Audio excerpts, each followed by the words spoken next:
The greatest gap between generations isn't age, it's not being heard. Have you ever felt yourself slowly becoming invisible in your own home? During family meals, you sit there, but no one asks your opinion. Some days you want to say something, but hold back, fearing you might disturb the fragile peace. You gave up your youth to build happiness for your children, and when you reach retirement, you imagine being appreciated and listened to. But those expectations slowly dissolve into silence. Living with your children and grandchildren seems like a joy, but it can also become a tough test for both generations. The elderly bring experience. The young bring speed.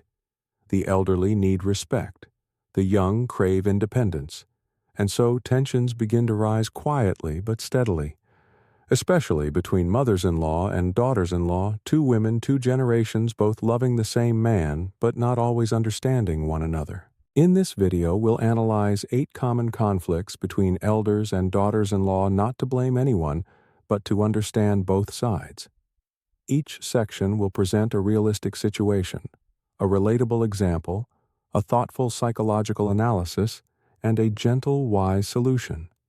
No judgment, no lecturing, just reflections to help each of us find our own mindful way forward. One when helping feels like controlling. Have you ever just wanted to lend a hand only to be told you're interfering? This is one of the most common tensions between older mothers-in-law and daughters-in-law. When elders offer to care for grandchildren, clean the house, or cook familiar dishes, it comes from a lifetime of caregiving and love. But from the younger generation's perspective, it can feel like intrusion or even a dismissal of their own way of doing things. Take a family in suburban Los Angeles. A 65-year-old mother moves in with her son and daughter-in-law to help with a newborn. She gets up early, makes porridge, does laundry, and changes diapers without being asked. But after a few weeks, she senses her daughter-in-law becoming distant. The thank yous disappear, replaced by comments like, "Mom, I've got it," or "the baby's on a different schedule." No arguments occur, but the air feels tense. Upon closer look, the elder seeks recognition and wants to feel useful to still have a voice in the household. The younger couple, especially the daughter-in-law, is trying to build their own space, their own family rhythm. When those expectations clash, conflict builds quietly but inevitably. So what's the wise way forward? It's initiating dialogue not from a position of authority, but with humility and respect. The elder might say, "I'd love to help. What would be most helpful for you?" This opens space for mutual understanding and shows a willingness to adapt. When younger people feel respected, they are more likely to welcome your support. The takeaway here, help, isn't about doing more, it's about doing the right thing, the right way, at the right time. Let love walk hand in hand with listening. Only then does help become a true gift. 2. When advice feels outdated. Have you ever shared a heartfelt piece of advice only to be met with a sigh or dismissive glance? Many elders experience this. Whether it's about child-rearing health or life values, well-intentioned advice is often seen by younger generations as outdated or even patronizing. The problem isn't the advice itself, it's how and when it's delivered. Consider a 60-year-old mother living with her son's family in San Diego. She notices her grandchild constantly using an iPad during meals. She gently suggests reducing screen time. Her daughter-in-law replies it's the only way he'll sit still and eat. From that point on, the elder's opinions seem to carry less weight. Here, the clash doesn't come from being wrong. It stems from the younger generation feeling their parental autonomy is being undermined. Elders think, "I raised a whole family. How can I be wrong?" While the young think this is a different era, things change. What's the solution? Shift from instructing to sharing. Instead of saying kids shouldn't use screens at dinner, try, "I read an article on how screens affect children. Would you like to take a look together?" This invites conversation rather than confrontation. The key lesson: wisdom isn't about saying more, it's about saying it with care. When advice comes wrapped in respect, it becomes a gift, not a burden. 3. When your home doesn't feel like yours anymore. There's a quiet kind of suffocation that comes not from cramped space, but from feeling unwelcome. Elders who move in with their children often lose their sense of ownership over familiar spaces, the kitchen, the living room, even how items are arranged. Picture a modern home near Seattle. A retired mother-in-law brings a vintage tea set, family photos, and a small shelf hoping to add them to the living room. Days later, the daughter-in-law stores them away saying they don't match the minimalist design. No arguments, no harsh words, just quiet retreat. The mother-in-law returns to her room where even that feels less like her own. This is not a conflict of volume, but of absence of gestures of shared decision-making. The elder feels like a guest. The younger couple believes they're simply maintaining their aesthetic. But home isn't just physical, it's emotional. True belonging means being able to contribute to feel seen, and that requires mutual respect. The solution: soft boundaries. Decide together what spaces are shared, what items matter to each person. A daughter-in-law might ask, "Is there something you'd love to display in the kitchen?" These small invitations allow hearts to settle in not just furniture. The lesson: homes need more than light and order, they need space for presence. When elders are allowed to exist with dignity, even small houses have room for big love. 4. When sacrifice becomes an expectation. One of the deepest pains for elders isn't harsh words, it's silence. That silence, when their years of sacrifice are no longer acknowledged, can feel like being erased from their own legacy. Many older parents have spent decades working hard, saving every penny and giving up personal dreams to ensure their children's futures.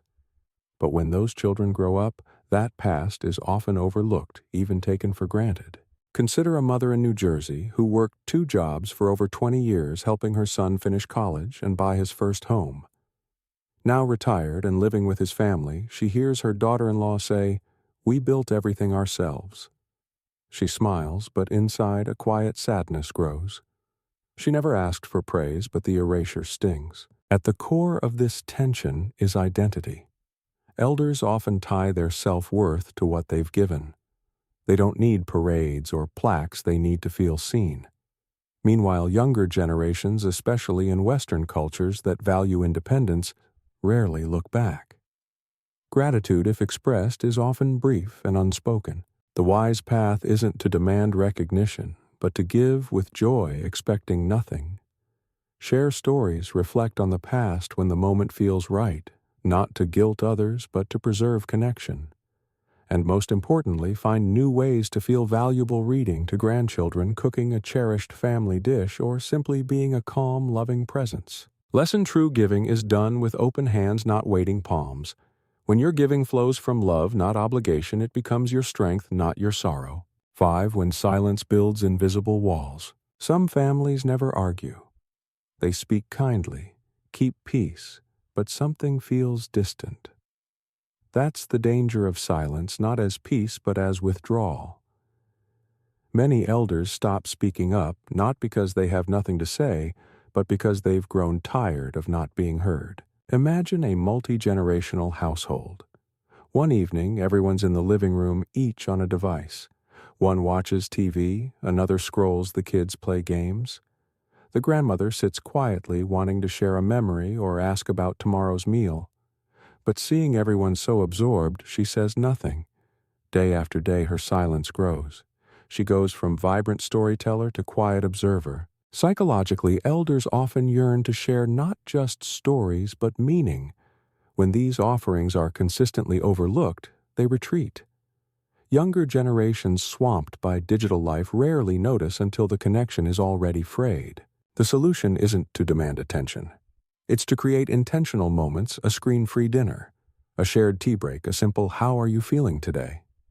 One thoughtful gesture can reignite a fading voice. Lesson: silence can be sacred, but it can also be a silent cry. Let presence become more than physical. Let it be emotional, attentive, and kind. 6. When generational differences become quiet conflicts. Generational gaps are natural, but when left unbridged, they turn into fault lines. Older adults often value structure, politeness, discipline, and frugality, traits shaped by necessity. Younger adults raised in modern freedom and information-rich environments value individuality, efficiency, flexibility, and emotional expression. Take mealtime, for instance. The mother-in-law sees it as sacred family time, carefully prepared and punctual. The daughter-in-law, juggling work kids and errands, treats meals flexibly, sometimes takeout, sometimes rushed. Tension doesn't stem from food, but from clashing expectations. The elder sees this as disregard for tradition. The younger sees rigid routines as impractical.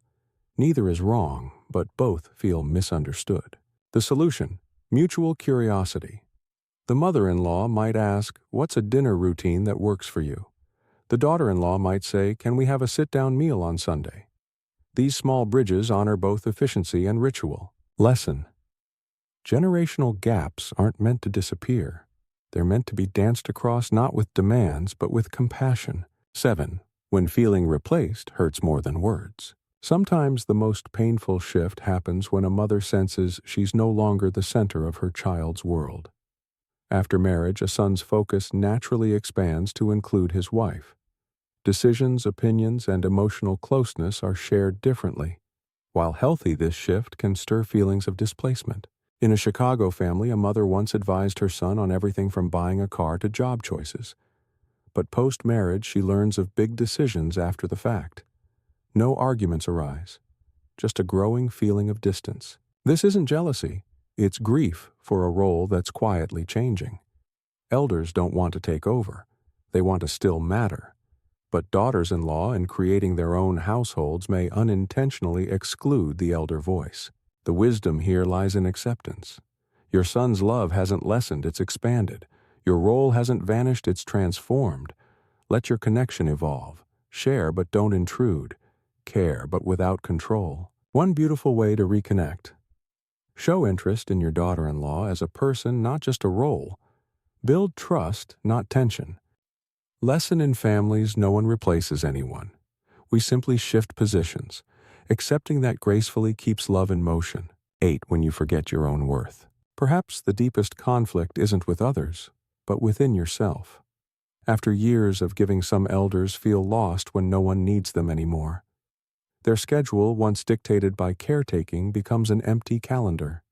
And the question quietly emerges, what am I still here for? A 68-year-old grandmother in Houston shared how, after her daughter-in-law's maternity leave, she no longer cooked or picked up the children. At first it felt restful, but over time it felt like erasure. She woke each day unsure of her purpose. This is a silent grief, not about others, but about identity. When you live your whole life for others, you risk forgetting how to live for yourself. The wise answer: reclaim your center. Start small, plant a garden. Revisit a hobby volunteer journal. Reconnect with friends, join a group. Do something for yourself every day, not out of rebellion, but remembrance. Your value is not based on usefulness. It's rooted in presence, wisdom, and dignity. Lesson: you don't need to be needed to matter. You matter because you exist and because you're still becoming. 8. When you forget your own worth. Perhaps the deepest conflict isn't with others, but within yourself. After years of giving, some elders feel lost when no one needs them anymore. Their schedule, once dictated by caretaking, becomes an empty calendar. And the question quietly emerges, what am I still here for? A 68-year-old grandmother in Houston shared how, after her daughter-in-law's maternity leave, she no longer cooked or picked up the children. At first it felt restful, but over time it felt like erasure. She woke each day unsure of her purpose. This is a silent grief, not about others, but about identity. When you live your whole life for others, you risk forgetting how to live for yourself. The wise answer: reclaim your center. Start small, plant a garden. Revisit a hobby volunteer journal. Reconnect with friends. Join a group. Do something for yourself every day, not out of rebellion, but remembrance. Your value is not based on usefulness. It's rooted in presence, wisdom, and dignity. Lesson: you don't need to be needed to matter. You matter because you exist and because you're still becoming.